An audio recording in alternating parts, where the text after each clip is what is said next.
In today's video, we are going to explore best Viktor Frankl's quotes about people, destiny, and decision. Let's get started. A human being is a deciding being. A human being is not one thing among others. Things determine each other, but man is ultimately self-determining. What he becomes within the limits of endowment and environment he has made out of himself. For what then matters is to bear witness to the uniquely human potential at its best, which is to transform a personal tragedy into a triumph, to turn one's predicament into a human achievement. How can we dare to predict the behavior of man? We may predict the movements of a machine, of an automaton. More than this, we may even try to predict the mechanisms or dynamisms of the human psyche as well. But man is more than psyche. Human kindness can be found in all groups, even those which as a whole it would be easy to condemn. The boundaries between groups overlapped, and we must not try to simplify matters by saying that these men were angels and those were devils. Humor was another of the soul's weapons in the fight for self-preservation. Individuality can only be valuable when it is not individuality for its own sake, but individuality for the human community. It is well known that humor, more than anything else in the human makeup, can afford an aloofness and an ability to rise above any situation, even if only for a few seconds. No man and no destiny can be compared with any other man or any other destiny. No situation repeats itself, and each situation calls for a different response. Now, it is my contention that the deneuroticization of humanity requires a rehumanization of psychotherapy. Only to the extent that someone is living out this self-transcendence of human existence, is he truly human, or does he become his true self? He becomes so, not by concerning himself with his self-actualization, but by forgetting himself and giving himself, overlooking himself and focusing outward.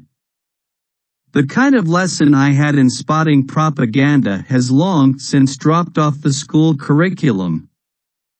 Yet it seems the time has again come when simple truths and basic human values need defending against the dangerous tides of hatred-spewing propagandists.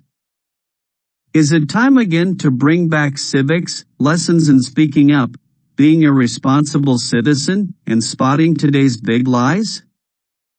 The rift dividing good from evil, which goes through all human beings, reaches into the lowest depths and becomes apparent even on the bottom of the abyss which is laid open by the concentration camp.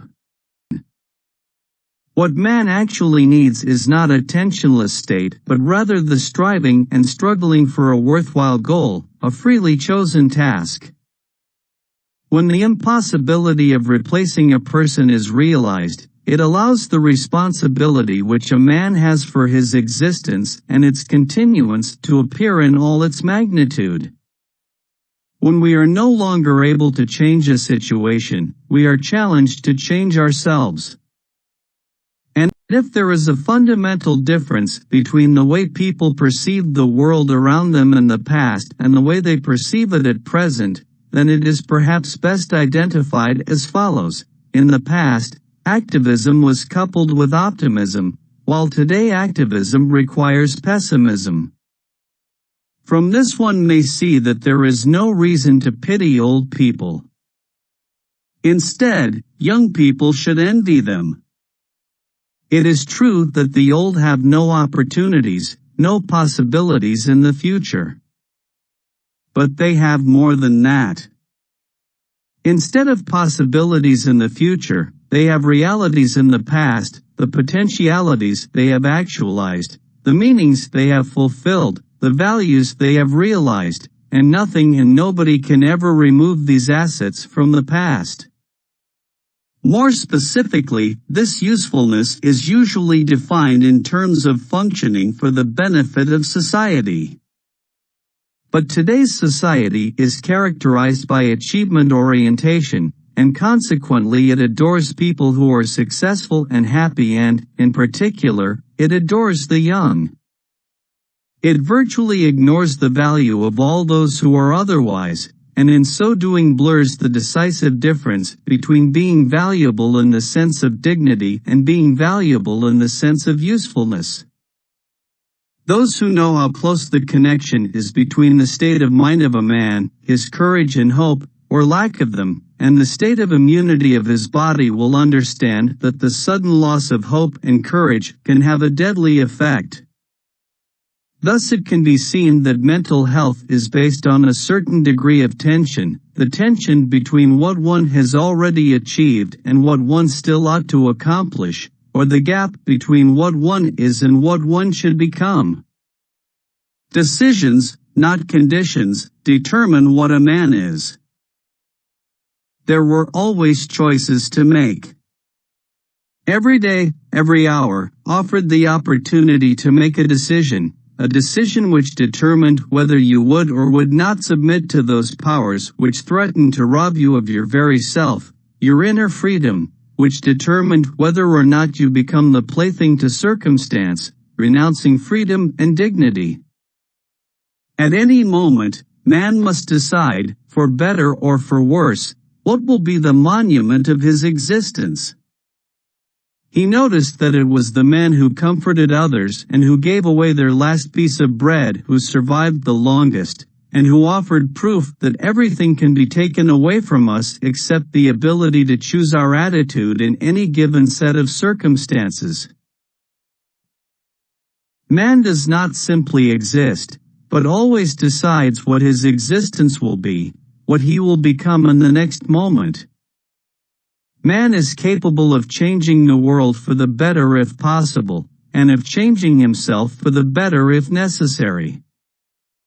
Man is not fully conditioned and determined, but rather determines himself whether he gives in to conditions or stands up to them. In other words, man is ultimately self-determining. Man ultimately decides for himself. And in the end, education must be education towards the ability to decide. Man's inner strength may raise him above his outward fate. No man should judge unless he asks himself in absolute honesty whether in a similar situation he might not have done the same. Somewhere I heard a victorious yes in answer to my question of the existence of ultimate purpose. Sports allow men to build up situations of emergency. What he then demands of himself is unnecessary achievement and unnecessary sacrifice. He artificially creates the tension that he has been spared by affluent society. Self-actualization cannot be attained if it is made an end in itself, but only as a side effect of self-transcendence. It isn't the past which holds us back, it's the future, and how we undermine it, today. In his creative work the artist is dependent on sources and resources deriving from the spiritual unconscious. It is a peculiarity of man that he can only live by looking to the future. I try to do everything as soon as possible, and not at the last moment. This ensures that, when I am overburdened with work, I will not face the added pressure of knowing that something is still to be done. I do the unpleasant tasks before I do the pleasant ones. Please let us know your favorite quotes from these best Viktor Frankl's quotes about people, destiny and decision in the comments section. Thank you for watching. Don't forget to like, share and subscribe to our channel.